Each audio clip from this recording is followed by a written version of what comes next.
அரசு பள்ளிகளிலும் இந்திய திணிக்கணுங்கிற திட்டமிட்டு அப்படி குறுக்கு வழியில வர்றவன் தான்.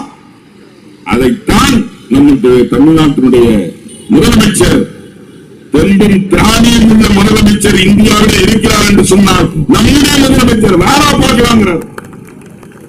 ஆனா ஒரே நிமிஷம் ஆயிருந்தா வரியை நிறுத்துறதுக்கு அப்படின்னு பேசக்கூடிய திராணி உள்ள முதலமைச்சர் நம்முடைய முதலமைச்சர். அதை கண்டு நம்ம பெருமைப்படுறோம். நமக்காக குரல் கொடுக்கிறார் முதலமைச்சர். நீங்க நினைச்சுட்டாங்க யாருடைய ஆட்சி தமிழ்நாட்டில் நடக்குதுன்னு தெரியாம போட்டுட்டாங்க. இங்க முத்துவேல் கருணாநிதி ஸ்டாலின் அவர்களுடைய ஆட்சி நடக்குதா? கையெடுத்து கும்பிட்டு கையை கட்டிக்கிட்டு ஊடி வருகிற எடப்பாடி ஆட்சி இங்க நடக்கல. எடப்பாடி ஆட்சினா யார கொடுத்தீங்க? என்ன பண்ணா துரோகம் தெரியுமா தமிழ்நாட்டுக்கு?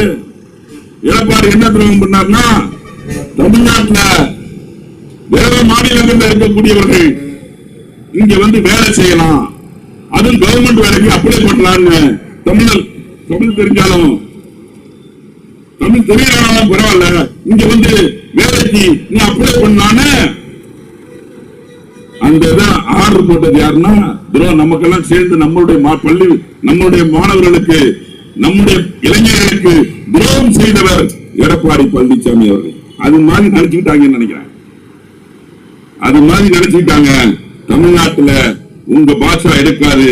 பாராளுமன்றத்தில் பாத்தீங்களா, எல்லாம் பார்த்துருப்பீங்க. பாராளுமன்றத்தில் கத்தி பேசினா நாங்கெல்லாம் அடங்கிடுவோம் அப்படின்னு நினைச்சிட்டாங்க. 40 பேர் தமிழக முதல்வர் அவர்களால் அடையாளம் கட்டப்பட்டு இன்றைக்கு எம்பிகளாக 40 சிங்கங்களும் அன்னைக்கு கர்ஜிச்சு அவனை துண்டகாலம் துணியகாலம் ஓட விட்டுருக்க, அவன் பேசியதை வாபஸ் வாங்குற அளவுக்கு அவர்களிடம் செய்திருக்கிறார்கள் என்று சொன்னால் நம்முடைய தமிழக முதல்வர் அவர்களுடைய அந்த திராணிதான். ஆட்சி அதிகாரம் கையில் இருக்கிறது என்று சொல்லி நீங்கள் ஆட வேண்டாம். உங்களுடைய ஆட்சி அதிகாரத்தை பறிக்கக்கூடிய அளவில் எங்களுடைய முதலமைச்சர் திட்டங்களை தூட்டிக் கொண்டிருக்கிறார் என்பதுதான் உங்களுக்கு எச்சரிக்கை.